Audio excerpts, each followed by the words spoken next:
Memphis bound, as the Presleys packed their meager belongings into the worn-out family car.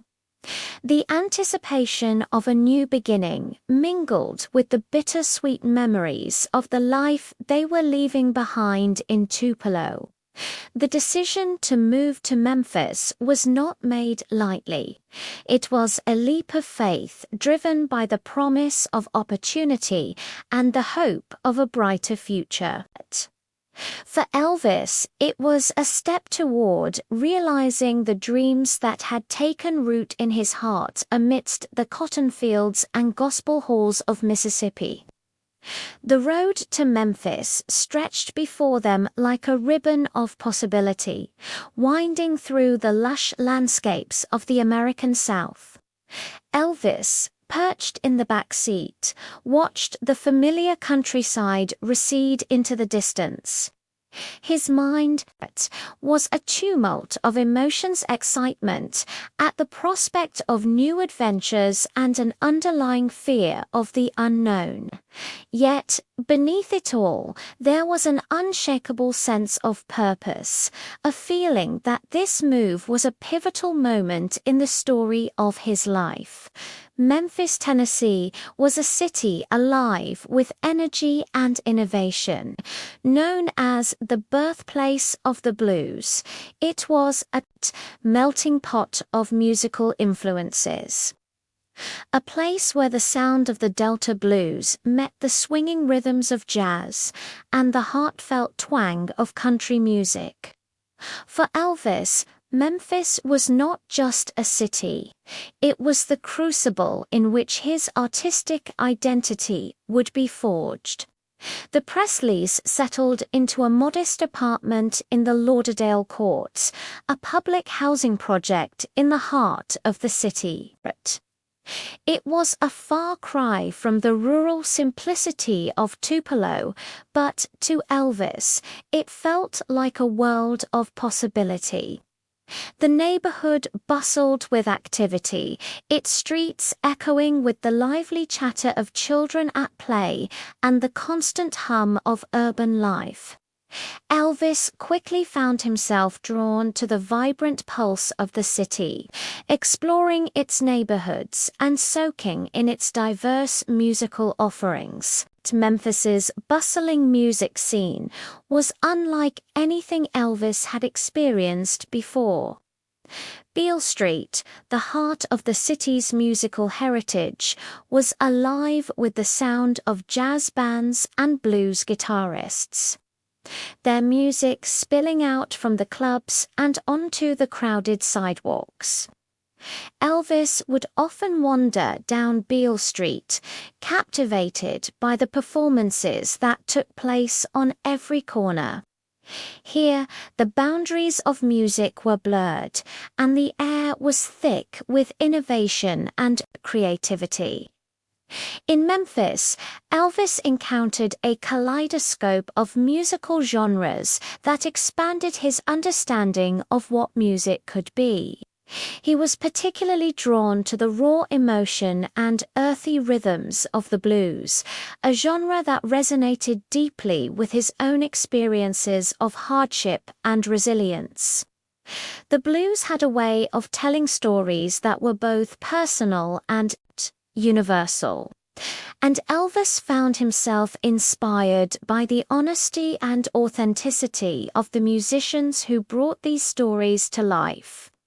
At the same time, the city exposed Elvis to the burgeoning sounds of rhythm and blues, a genre that was gaining popularity among both black and white audiences.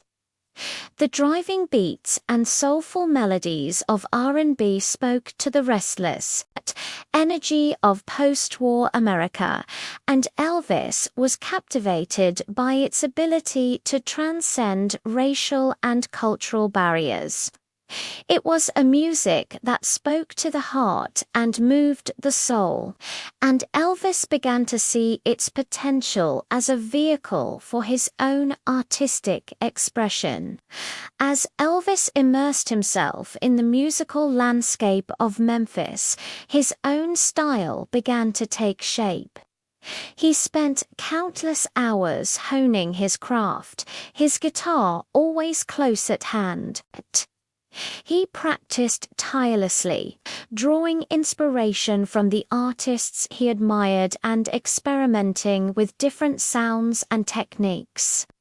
Music became both a passion and a refuge, a means of expressing the complexities of his emotions and the depth of his aspirations.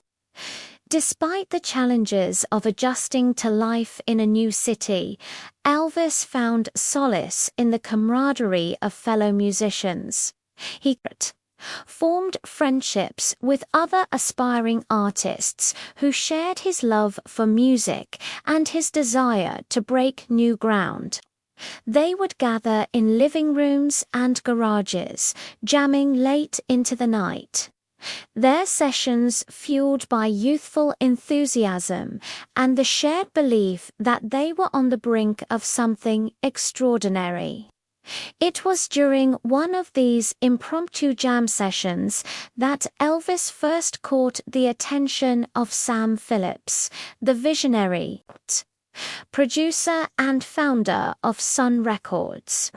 Phillips had a keen ear for talent and a reputation for discovering artists who would go on to shape the future of music. He was always on the lookout for something different, something that would capture the imagination of audiences and push the boundaries of what was possible. The moment Phillips heard Elvis sing, he knew he had found something special. There was a raw authenticity in Elvis's voice, a depth of emotion, and an edge of vulnerability that set him apart from the polished performers of the day. Elvis's style was a unique blend of influences, a seamless fusion of gospel, blues, and country that defied easy categorization. It was a sound that resonated with the spirit of rebellion and change that was sweeping across America. Phillips invited Elvis to Sun Records for a recording session, and the rest, as they say, is history. Under guidance, Elvis recorded a series of tracks that showcased his distinctive voice and innovative style. Songs like That's All Right and Blue Moon of Kentucky captured the essence of Elvis's sound, introducing audiences to a new kind of music that was both familiar and revolutionary. The release of these recordings marked the beginning of Elvis's rise to stardom, a meteoric ascent that would change the face of music forever. His unique sound and charismatic stage presence captured the hearts of fans across the country, and his influence quickly spread beyond the borders of the United States. Elvis became a symbol of a new era, a cultural icon whose impact would be felt for generations to come. As Elvis's career took off, the city of Memphis remained a constant presence in his life. It was the place where his dreams had taken flight, where he had found his voice and forged his identity as an artist. The vibrant music scene of Memphis had been the crucible in which his talent was honed, and the connections he made there would continue to shape his career in profound ways. Elvis's journey from Tupelo to Memphis was a journey of transformation, a journey that took him from the simplicity of his roots to the complexity of a life in the spotlight. It was a journey marked by the discovery of his talent and the realization of his dreams. A journey that would pave the way for his enduring legacy as the king of rock and roll. As we follow Elvis on this journey, we gain a deeper understanding of the forces that shaped his life and his music. We See how the rich tapestry of influences he encountered in Memphis gave rise to a sound that was uniquely his own, a sound that spoke to the hopes and dreams of a generation. And we begin to unravel the enduring enigma of Elvis's life, a story that continues to captivate and inspire us to this day.